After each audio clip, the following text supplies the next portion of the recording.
Good morning, everybody. Dr. Anita here from Milan Family Chiropractic Center. You're riding in the car with the chiro. I got Leah in the back seat here, going out and about today with me, running some errands as I go to the chiropractor.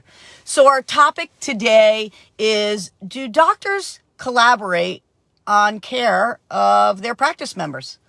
I had a wonderful experience yesterday with a naturopathic doctor. And while they're not licensed here in New Jersey, sadly, they offer so much for so many people from a natural health approach that I wish this state would open up their eyes and allow naturopaths and homeopaths to practice in the state of New Jersey. But with that being said, we have a practice member that we share, and that practice member wanted to make sure that we were both on the same page. So we both were asked, hey, would you mind talking to that other healthcare provider? I was totally on board with it. And that doc was totally on board with it. So we went ahead and talked to each other via email and got online via a Zoom call. And we had a fantastic 15 to 20 minute conversation that was amazing. I was able to present the what's, how's, why's I'm doing what I'm doing. I was able to share my x-ray findings, tie in what the chiropractic approach is, why the chiropractic approach is so important for this particular person, and to share in the philosophy of allowing the body the opportunity to heal the way it was designed to. And this naturopath was amazed and appreciative of the explanations that I shared with them. And the key for me was, not only is this patient getting the very best care from both providers, but we're on the same page. We care immensely about the success of getting healthy. Good morning, Nancy. Of getting healthy for this practice member.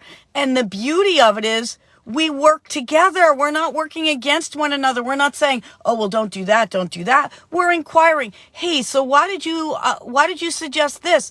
And we gave each other the forum to share exactly why we're doing what we're doing in our practice for the benefit of that practice member. And it was so refreshing.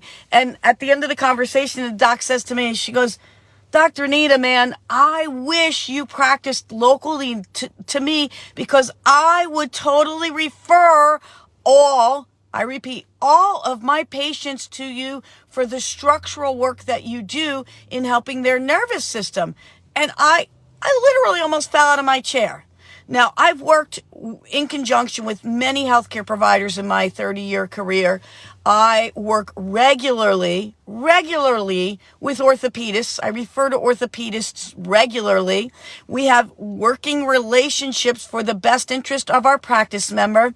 I have a couple of orthopedists that I refer to for years, and we send reports back and forth to one another so that we know what we're doing for that practice member, so that that practice member is getting the very best care possible.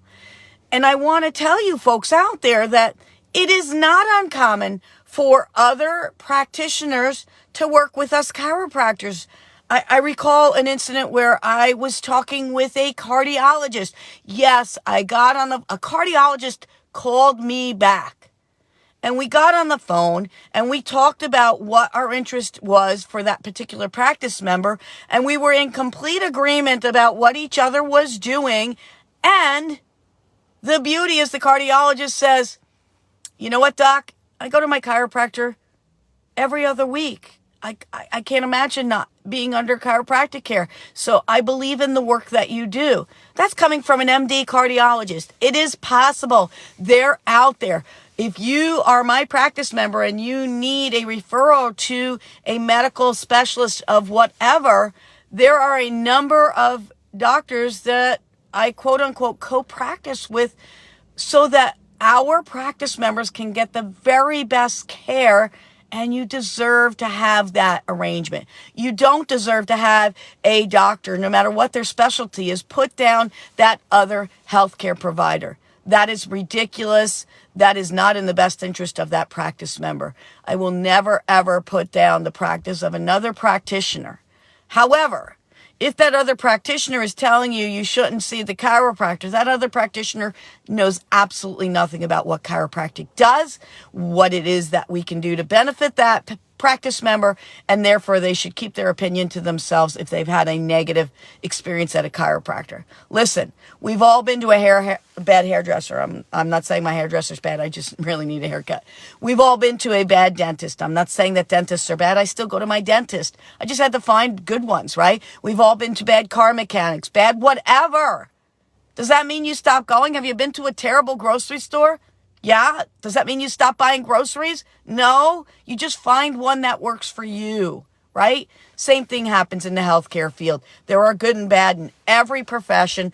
I don't care what initials go after their name. There's a lot of great healthcare providers out there. And if you want your healthcare providers to be on the same page, it's up to you to advocate for yourself and say, hey, doc, would you mind talking to my doc so-and-so so that we're all on the same page? I have no problem reaching out and speaking to any healthcare provider, no matter what their specialty is, so that we can co-care for you because you deserve the very best. So today, I'm here sharing with you that healthcare providers are on the same page. If they're on the same page, you're going to get the very best care. So know that it's possible, and there's great healthcare providers in every profession. So this is Dr. Anita with Mylon Family Chiropractic Center right here in Bayville. You've been riding in the car with the Chiro, and that's our thought for today.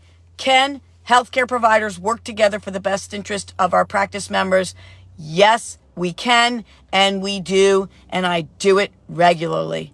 So listen, you have a fabulous week. I'll catch you on the next ride.